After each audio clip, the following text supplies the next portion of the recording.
Hello everyone, welcome back to my channel. Today we are going to react to PJ explained, जो कि एक बंदे के लिए ऑलमोस्ट बीजे एक्सपर्ट बन जाते हैं।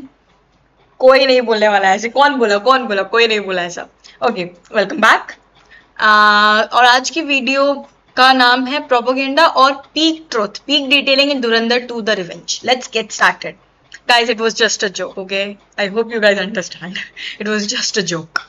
तो पीक डिटेलिंग के एक और नए एपिसोड में आप सबका स्वागत है, जहां धुरंधर 2 दी रिवेंज में जहां हमने कुछ ऐसी डिटेल्स को शेयर किया हुआ था, तो उसी को एक्सटेंड करते हुए आज हम उसके पार्ट 2 में कुछ और भी डिटेल्स को अनकवर करेंगे, जो कि मोस्ट प्रोबेबली अपनी प्रोपेगेंडा वाली कॉन्वर्सेशंस में मिस हो जा रही हैं। जहां एक बहुत ही छोटी सी डिटेल आई गेस सबने मिस कर दी होगी कि जब मूवी में जसकीरत पठानकोट स्टेशन पे पहुंचता है तो स्टेशन का नाम चक्की बैंक स्टेशन होता है, बट लेटर जैसे टाइमलाइन चेंज होती है तो मूवी के एंड में हमें उसका नाम 2013 में पठानकोट रेलवे स्टेशन देखने को मिलता है, विच मीन्स कि उन्होंने इस छोटी सी डिटेल को भी ध्यान में रखा था कि पठानकोट स्टेशन का नाम एक्चुअली में पहले क्या था, एंड देन टाइमलाइन के हिसाब से उसे चेंज करके जस्टिस भी दिया, जहां पे फिर ठीक यही सेम चीज I thought this is something everybody noticed. उन्होंने शुरू में भी देखने को हमें मिलती है कि जब जसकीरत अतीफ अहमद से मिलने पहुंचता है, जो कि अतीक अहमद का है रेफरेंस था, तो हमें वहां पे भी सिटी का नाम इलाहाबाद बताया जाता है, जो कि टाइमलाइन के हिसाब से नेम चेंज होने तक की बात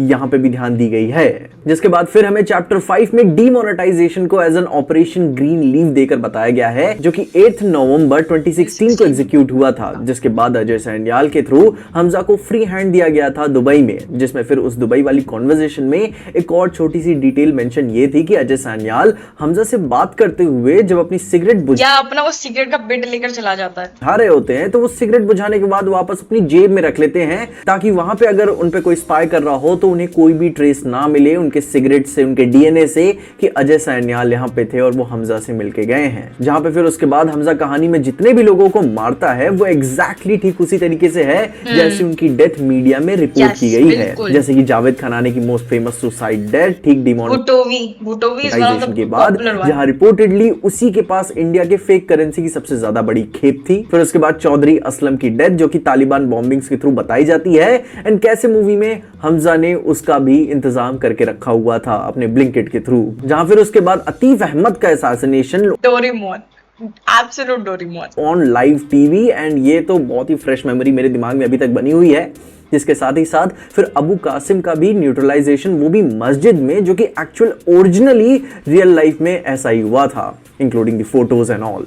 जहां पे फिर जहूर मिस्त्री का जिंदा रहना कराची में, वो भी under a new identity of Zahid Akhund, वो भी सालों से, जहां Akhund was an owner of crescent furniture which was inside Akhtar colony इन कराची। जहां पे इस दुकान की बात अगर आपको ध्यान से याद हो तो मूवी के शुरू में ही इसका मेंशन भी दिया गया होता है, जहां पे याद करो कि जब मूवी के शुरू में एसपी और मेजर इकबाल बात कर रहे होते हैं, तब वो ये बोलता है कि जहूर मिस्त्री को एक दुकान चाहिए थी, जिसकी वजह से एक सिख कपल को फेक ब्लास्फेमी एलिगेशंस पे जिंदा जला दिया जाता है, एंड फिर उसी दुकान के अंदर आगे चल के हमें मिस्त्री को देखने को मिलता है अपने इलीगल कारनामों के साथ, जो कि दो तरीके की कहानियों को दिखाता है कि कैसे पाकिस्तान में माइनॉरिटीज और भी माइनॉरिटी में कैसे बदलते जा रहे हैं, और उसी के साथ साथ मिस्त्री की लाइफ भी कैसे यहाँ पे और चेंज होते हुए नजर आती है, जो कि आगे चल के उसका भी इंतजाम कर देता है अपना हमजा।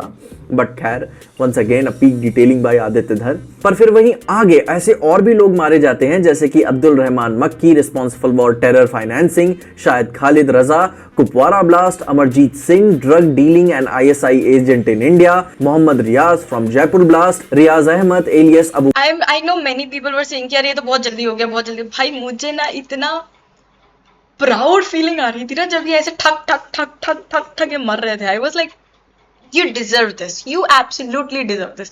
भाई, प्राउड मोमेंट था मेरे लिए तो। Qasim Rajouri attack, Dawood Malik Indian embassy attack, Imtiaz Alam arms provider, Bhutto वी 2611 अटैक, एंड इन सब की डेथ हमें मोन्टाजेस में वही उसी तरीके से नजर आती है जो कि एक्चुअली मीडिया में इनके बारे में रिपोर्ट किया गया था। जहां पे अभी पीक डिटेलिंग्स की बात हो ही रही है, तो बीच में एक वीक डिटेलिंग भी आ जाती है, क्योंकि जब चैप्टर 6 में जसकीरत मेजर इकबाल को केरोसिन के टैंकर में डाल के मार रहा होता है, तो ठीक उस टैंकर पे 2026 लिखा होता है ईयर, जो कि आर्ट डिपार्टमेंट वालों की तरफ से एक थोड़ी सी मिस्टेक हो चुकी है। खैर, आगे चल के वो एडिटिंग में एंड वीएफएक्स में चेंज करके ठीक कर दी जाएगी। नेटफ्लिक्स पे आएगा तो काफी सारे चेंजेस होंगे। जिसके बाद नेटफ्लिक्स पे क्यों आएगा? मुझे लगा इस बार वाला तो जियो सिनेमा, जियो उस पे बिका है ना, तो नेटफ्लिक्स पे क्यों है? एंड में हमें एक टेक्स्ट पड़ा हुआ देखने को मिलता है जो कि पाक जर्नल का है, जिसमें मेंशन है कि under mounting international pressure Pakistan rangers destroyed Lashkar e Taiba training base in Muridke to neutralise terrorism, but sources suggest this move was linked to an actions which also exposes the factor कि कैसे चीजें एक्चुअल टेक प्लेस की होंगी, कि Pakistan government का actually intentionally intent नहीं होगा ये इनिशिएटिव लेने का, जहां पे अगर कोई हमजा ना भी हुआ, कोई अननोन मैन ना भी हुआ वहां पे इंडिया की तरफ से, तो इंटरनल कॉन्फ्लिक्ट की वजह से वो न्यूट्रलाइजेशन हुआ था, ना कि पाकिस्तान का अपने ही देश में टेररिज्म को एलिमिनेट करने के इंटेंट से। जिसके बाद फिर हम आगे चले तो हमें कहानी में यामी गौतम जो देखने को मिलती है एक छोटे से कैमियो के रोल में, वो भी अपनी नर्स के रूप में। तो उनका नाम मूवी में शाजिया बानो बताया जाता है, जो कि एक छोटा सा डिटेल है उनकी पिछली मूवी हक से, जो कि कहानी ट्रिपल तलाक के बारे में थी, एंड उस मूवी में भी उनके कैरेक्टर का नाम शाजिया बानो होता She did what a phenomenal acting in this movie. है। जिसके साथ ही साथ मूवी में एक छोटी सी डिटेल लोगों ने नजरअंदाज कर दी होगी कि कैसे लियारी इन्फिल्ट्रेशन में शुरू से ही जसकीरत के साथ इंडिया बैठ करके नहीं चल रहा था कि अगर जसकीरत ही लीड करेगा तो चलेगा चलेगा वरना नहीं चलेगा। ऐसी बात बिल्कुल भी नहीं है। हमें मूवी में रिजवान भी देखने को मिलता है जो कि अरशद पप्पू की गैंग में घुस चुका होता है, एंड फिर दोनों साथ में आगे चल के काम करते हैं, विच मीन्स कि अजय सैन्याल ने चारों तरफ से अपना प्लान प्रिपेयर करके रखा हुआ था, नो मैटर व्हाट, कि कोई भी एजेंट सक्सीड कर जाएगा, एक्चुअली में फायदा उनका ही होगा। जहां पे फिर दोनों एक्चुअल मूवी में जब मिल, You know, there is this scene जब हम लोग तो हमजा की नजर से देख रहे हैं ना मूवी को, राइट? तो हमें ये बात बहुत, मुझे पर्सनली बहुत खटकी थी जब अजय सान्याल ने हमजा आता है और उसको सिर्फ बोलता है इधर थप्पी देके कि यू डिड गुड।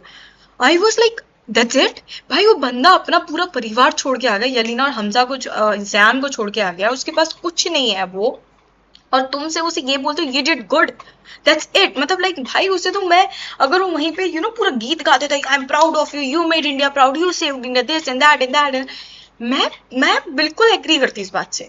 बट जब वो सिर्फ इतना फ्लैट लाइन बोल के चला जाता है ना, I was so angry. But then फिर उसकी नजर से भी सोचना होगा ना, मैं अजय सन्याल की नजर से अगर आप सोचते हैं कि भाई वो बंदा सिर्फ एक ही हमजा नहीं देख रहा है, वो हम देख रहे हैं सिर्फ एक हमजा, उसके नजरों में बहुत सारे हमजाज है, बहुत सारे रिजवान है, बहुत सारे आलम है, बहुत सारे 45 ईयर वाले धुरंधर है, वो बहुत सारों को देख रहा है, बहुत सारा काम करता होगा। तो उसके लिए it was not that big of a deal, even though he did a great job, but still it was never a big deal. So yeah it's a very good movie, ठीक है? It's not all about hero ही सब कुछ है, hero ही सिकंदर है, hero ही माई बाप है, hero ही सब कुछ है, चलो पूजा करो। It's not like that, it's a very good movie. भी रहे होते हैं तो कोई सब मुझे पता नहीं अब हमारे इंडिया में ऐसी मूवी और बनेगी कि नहीं बनेगी।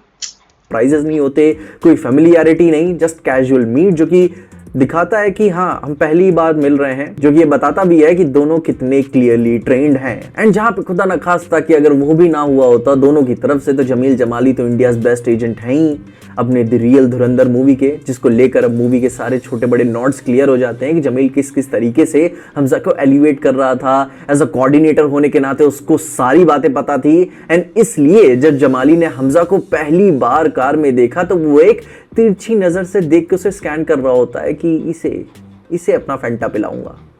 खैर अगेन बातें करता है यार ये बंदा, I really like him. once again a peak detailing by Aditya धर। This video end हो चुकी है। I hope you guys have enjoyed this video. Make sure to like, comment and share and subscribe to PJ Explained and also my channel Reaction with Shri. Okay, bye.